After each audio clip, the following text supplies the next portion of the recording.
నేను doctor SS Amarendra Babu, senior consultant vascular and endovascular surgeon from Medicover hospitals Visakhapatnam. ఈరోజు national vascular day 6th ఆగస్ట్ని మనం national vascular డేగా జరుపుకుంటూ ఉంటాం. సో ఈ ఇయర్ థీమ్ ఏంటంటే amputation free India.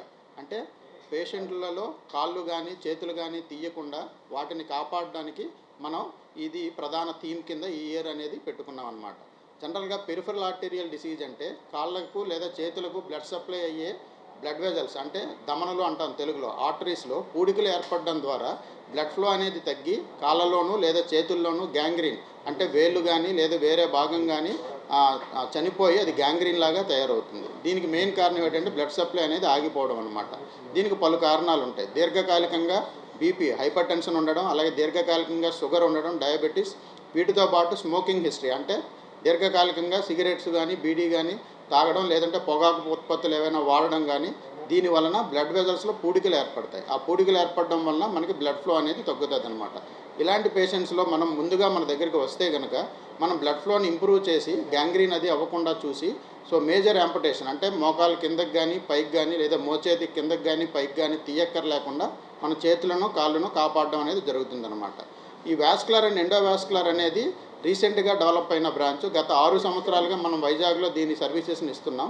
So metropolitan సిటీస్లో ఇది ఆల్రెడీ బాగా వెల్ ఎస్టాబ్లిష్ అయిన బ్రాంచ్ అనమాట.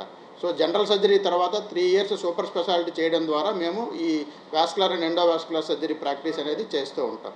దీని తాలూకా ఇంపార్టెంట్ ప్రక్రియ ఏంటంటే ఇది ఓపెన్ సర్జరీస్తో పాటు అంటే కోత కోసి చేసే ఓపెన్ సర్జరీస్తో పాటు మినిమల్ ఇన్వాజివ్ అంటే చిన్న నీడిల్ ద్వారా ఆర్టరీస్లోకి కానీ వెయిన్స్లోకి కానీ వెళ్ళి ఆ పూడికలను తొలగించి లేదా బ్లడ్ క్లాట్ని తొలగించి మళ్ళీ ఫ్లోని ఎస్టాబ్లిష్ చేయడం ద్వారా పేషెంట్ ఒకరోజు హాస్పిటల్లో ఉండి నెక్స్ట్ డేనే డిశ్చార్జ్ అయ్యి అన్ని పనులు చేసుకునేలాగా చేయొచ్చు అనమాట.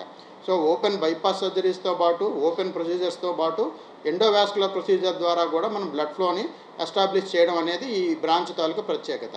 సో కొన్ని పేషెంట్స్లో ఏంటంటే ఓపెన్ సర్జరీస్ అలాగే ఎండోవాస్కులర్ సర్జరీ రెండు మిక్స్ చేసి చేయడం వల్ల మనం ఉత్తమ ఫలితాలను రాబట్టడం జరుగుతుందన్నమాట.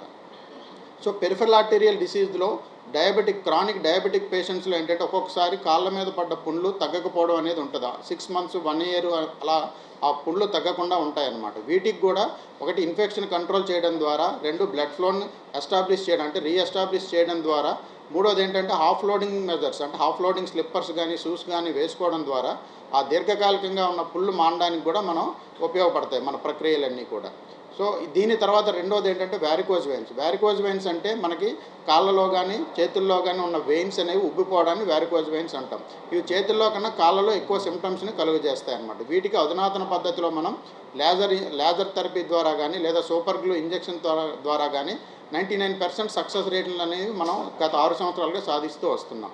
సో ఈ వ్యారికోజ్ వెయిన్స్ పేషెంట్స్ కూడా డే కేర్ ప్రొసీజర్ కింద మార్నింగ్ వస్తే సర్జరీ చేసి ఈవినింగ్ పంపించే విధంగా ఎండోవాస్కులర్ పద్ధతిలో మినిమల్ ఇన్వేజివ్ పద్ధతిలో కోత కుట్లు లేకుండా చేయడం జరుగుతుందన్నమాట. అలాగే సక్సెస్ రేట్ కూడా 97 to 99% ఉంటుంది వీళ్ళలో. నెక్స్ట్ మూడోది వచ్చేసరికి క్రానిక్ కిడ్నీ డిసీజ్ పేషెంట్స్. వీళ్ళలో ఏంటంటే డయాలసిస్ యాక్సెస్ అనేది అవసరం, ఏవీ ఫిస్టులా అంటాం. సో డయాలసిస్ మిషన్ తాలూకా నీడిల్స్ని మనకి ఏవీ ఫిస్టులాకు అనుసంధానించడం ద్వారా చెడిపోయిన రక్తాన్ని మనం శుద్ధి చేయడం అనేది జరుగుతుంది. ఈ ఏవీ ఫిస్టులా అనేది వాస్కులర్ సర్జన్స్ క్రియేట్ చేయడమే కాకుండా అవి దీర్ఘకాలం మన్నేలాగా దీర్ఘకాలం పనిచేసేలాగా చేయడంలో కూడా మా తాలూకా పాత్ర చాలా ఎక్కువగా ఉంటుందన్నమాట. ఒకటేంటంటే ఏవీ ఫిస్టులా ఎక్కడ చేస్తే బాగా పనిచేస్తుంది, ఎక్కడ చేస్తే దీర్ఘకాలికంగా అది తన పని చేస్తుందో అనేది మనం ఐడెంటిఫై చేసిన తర్వాత ఏవీ ఫిస్టులాని చేస్తాం. అలాగే దాంట్లో ఏమైనా పూడికలు ఏర్పడినా లేదంటే దాంట్లో బ్లడ్ క్లాట్ వచ్చినా కూడా దాన్ని మినిమల్ ఇన్వేజివ్ పద్ధతిలో సరిచేయడం ద్వారా మళ్ళీ దీర్ఘకాలికంగా ఏవీ ఫిస్టులాస్ పనిచేసేలాగా చేస్తామన్నమాట. ఇంకా నాలుగోది ఏంటంటే డీప్ వెయిన్ థ్రాంబోసిస్ అంటే కండరాల్లో ఉన్న బ్లడ్ వెజల్స్ సిరలు అంటాం వెయిన్స్, వాటిలో బ్లడ్ క్లాట్ ఏర్పడడాన్ని డీప్ వెయిన్ థ్రాంబోసిస్ అంటాం.